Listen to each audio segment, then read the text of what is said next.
Hi, welcome to வெற்றி கணிப்பு Tamil fantasy prediction. இன்றைக்கி டிஎன்பிஎலோடைய 13வது மேட்ச்சுக்கு உண்டான ப்ரெடிக்ஷன்ஸ் பற்றி பார்க்கலாம். ஸோ இந்த செக்ஷனில் கிட்டத்தட்ட 7 பிளேயர் இருக்காங்க. ஸோ இதில் 4 ஹைபிக் பிளேயர்ஸ் இருக்காங்க.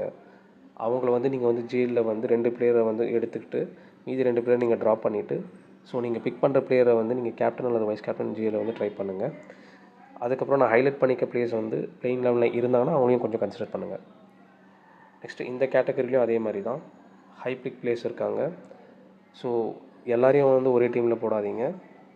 ஒருத்தரை ஒரு டீமில் நீங்கள் வச்சுக்கிட்டு மீதி இருக்கிற பிளேயர்ஸ் நீங்கள் ட்ராப் பண்ணி ஜிஎல் ரொட்டேட் பண்ணி ட்ரை பண்ணிடுங்க. ஸோ இந்த செக்ஷன்ஸில் பார்த்திங்கன்னா அதேமாதிரி ஒரு 3 பிளேயர் ஹை பிக் பிளேயர்ஸ் இருக்காங்க.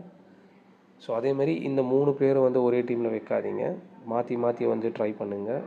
நீங்கள் வைக்கிற பிளேயர்ஸ் ஹை பிக் பிளேயர்ஸ் ஒருத்தரை கேப்டன் அல்லது வைஸ் கேப்டனை நான் கொடுத்துருக்க ஹைலைட் பண்ணிக்க பிளேயர்ஸ் நீங்கள் ட்ரை பண்ணி பாருங்கள் கிராண்ட் லீக்கில். நெக்ஸ்ட்டு இந்த செக்ஷனில் பார்த்திங்கன்னா கிட்டத்தட்ட ஒரு 9 பேர் இருக்காங்க. ஸோ அதே ஸ்ட்ராட்டஜி தான் இதுலையும் நீங்கள் ஃபாலோ பண்ணணும்.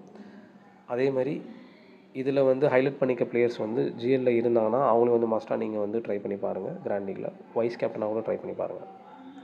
ஸோ நான் கொடுத்த இன்ஃபர்மேஷன் உங்களுக்கு யூஸ்ஃபுல்லாக இருந்ததுன்னா மறக்காமல் இந்த வீடியோவை சப்ஸ்கிரைப் பண்ணுங்கள். ஸோ தட் நான் அடுத்தடுத்த வீடியோ உங்களுக்கு நான் கொடுக்கும்போது உங்களுக்கு யூஸ்ஃபுல்லாக இருக்கும் கிராண்ட் லீக் நீங்கள் ப்ளே பண்ணுறதுக்கு. நன்றிங்க.